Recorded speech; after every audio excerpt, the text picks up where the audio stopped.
Hoy, el interior oriental de los Estados Unidos, si es que se puede llamar así a la región que tiene 11 estados. Sin embargo, en los primeros días de los Estados Unidos, cuando solo existía la costa este inicial y Estados Unidos comenzó su expansión hacia el oeste, existían diferentes propuestas para la organización territorial del territorio recién adquirido. Específicamente, una propuesta muy famosa de un hombre muy famoso, Thomas Jefferson. ¡Vamos! ¡Exploremos el planeta!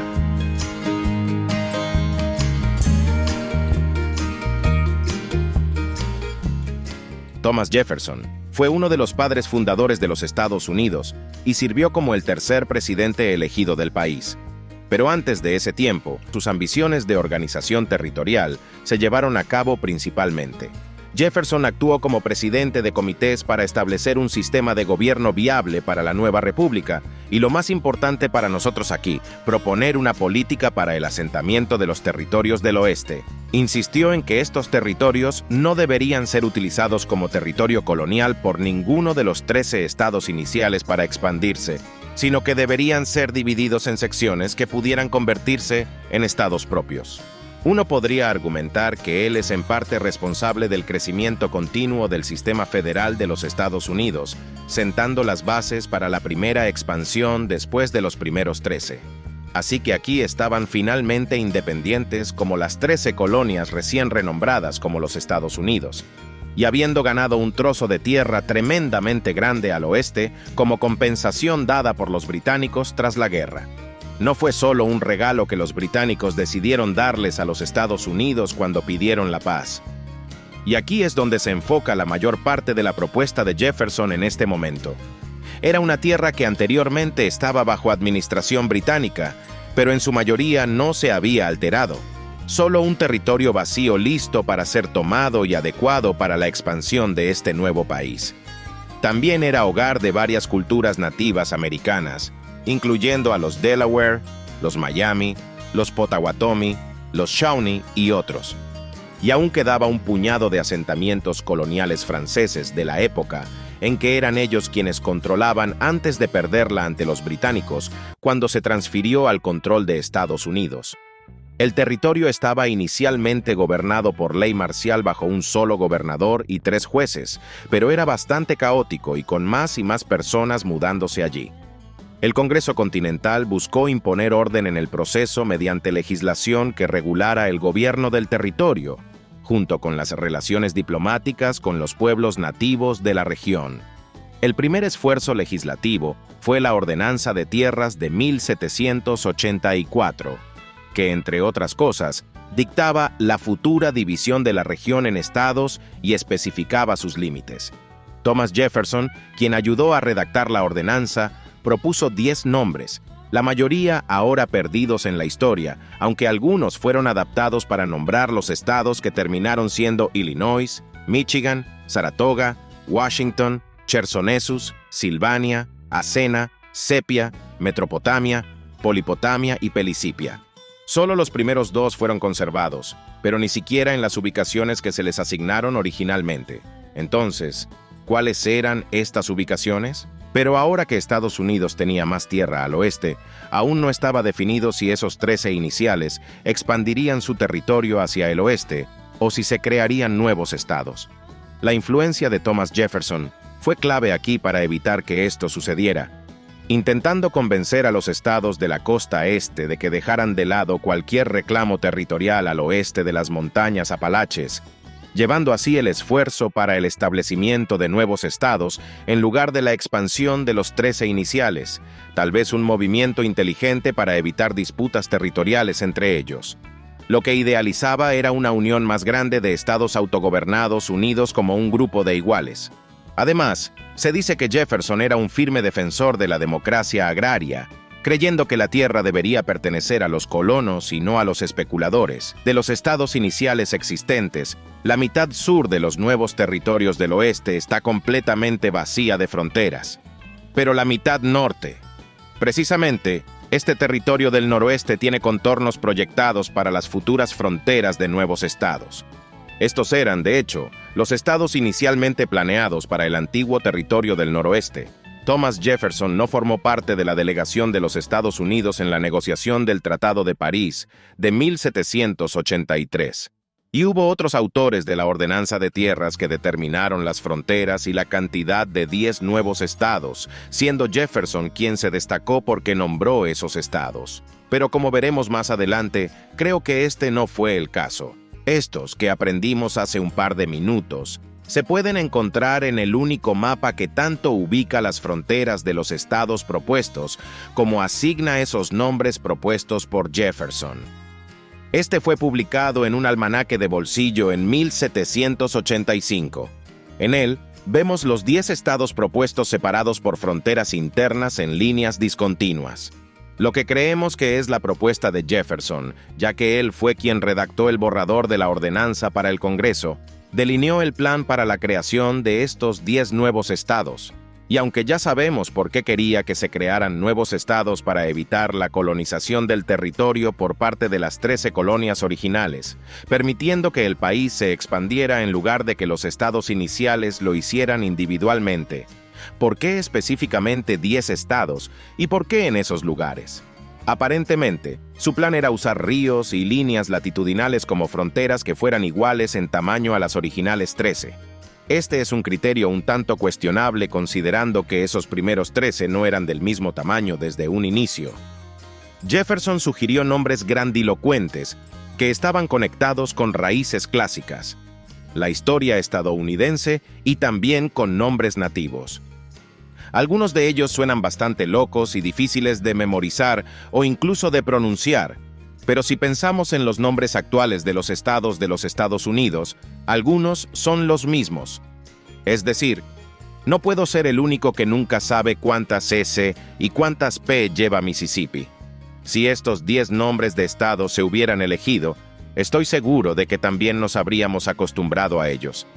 Repasemos nuevamente los 10 nombres, entendiendo lo que pudieron haber significado y cuál era su etimología potencial. Silvania parece ser un término latino que significa del bosque. Michigania tiene la misma etimología que el estado actual de Michigan, derivado de la palabra india michigama, que significa gran o lago grande. Muchos de ellos usan el sufijo ia del latín, tal vez buscando dar a los estados un nombre más clásico. Ia esencialmente significa tierra de. Puedes ver mi video sobre los sufijos de los países para aprender más sobre esto. Cheronesus es una palabra griega que significa península y que describiría adecuadamente la ubicación del estado proyectado. Un dato curioso. El mismo nombre fue usado por los griegos en una colonia que establecieron en el siglo VI a.C., en la península de Crimea, aproximadamente donde hoy se encuentra Sebastopol. Asinicipia obtuvo su nombre del término nativo americano os unicipiou, que significa desafiar para poseer y ser dueño. Metropotamia significa madre de los ríos en griego.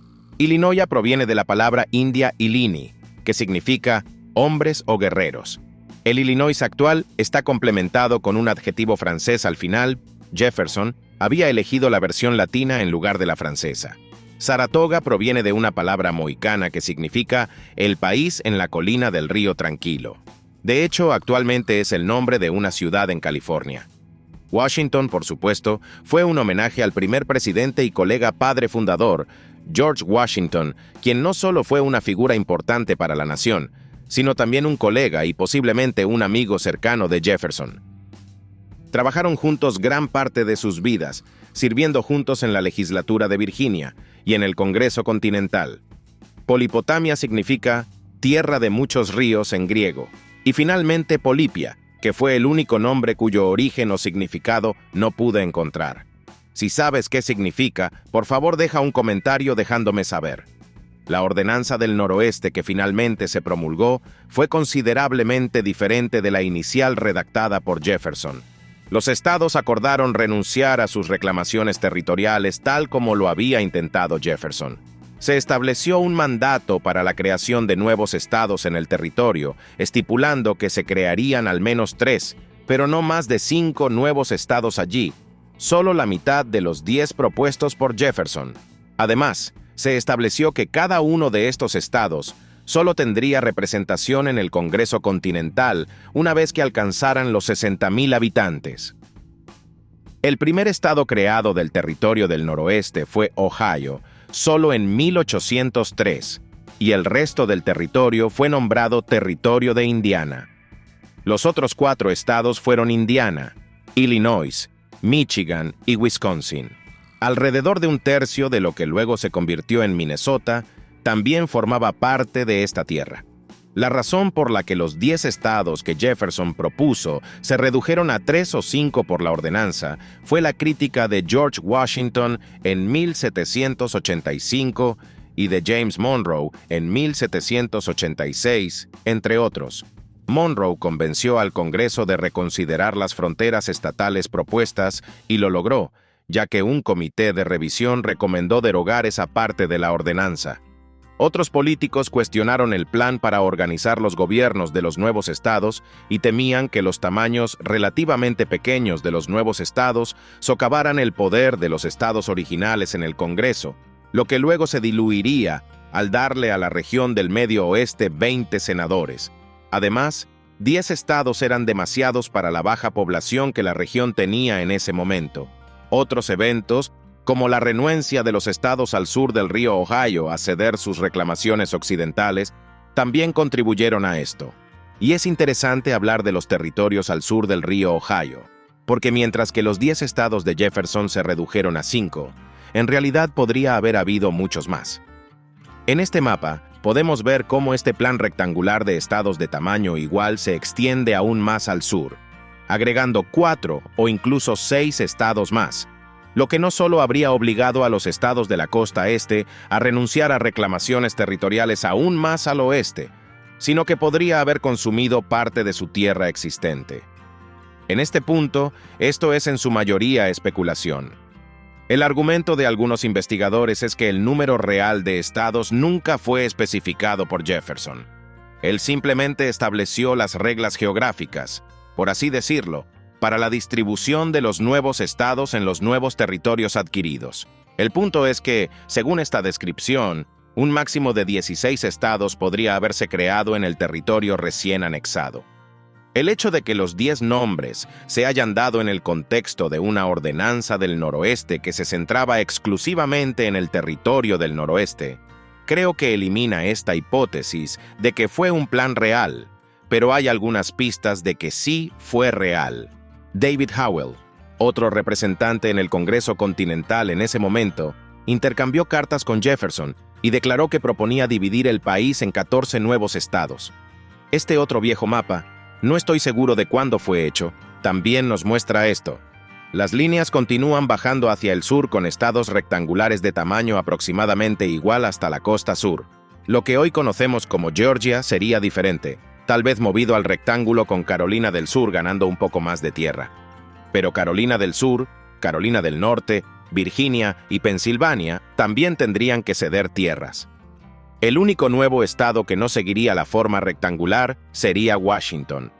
Este pequeño fragmento aquí, las proyecciones de lo que estos otros estados podrían haberse llamado han sido hechas por muchos, como este de Jordan Penny, que agrega los nombres de Equitasia, Jefferson, Adams y otros que finalmente existieron en realidad, así como dejando de lado la obsesión con el tamaño igual para permitir que los estados de la costa este no tuvieran que ceder tierras, lo que imagino habría sido el mayor obstáculo en este plan. Uno se queda preguntándose qué habría pasado si el plan de Jefferson hubiera tenido éxito y se hubieran creado esos 10 nuevos estados con esos nombres propuestos. Tal vez los adicionales 4 o 6 también habrían sucedido en el sur del territorio occidental. Y la idea de las fronteras iguales de forma rectangular no era tan loca después de todo. La mayoría de los estados de los Estados Unidos hoy tienen fronteras de líneas rectas y muchos son rectángulos, solo que no a menudo del mismo tamaño entre sí. Tal vez esta evolución territorial se hubiera mantenido para el resto del país mientras los Estados Unidos seguían expandiéndose hacia el oeste, primero con la compra de Luisiana y luego con las cesiones mexicanas, y probablemente habría causado que el territorio continental de los Estados Unidos de hoy tuviera más de 48 estados. ¿Qué opinas sobre esto? ¿Y qué piensas en general sobre la idea de organización territorial de Jefferson?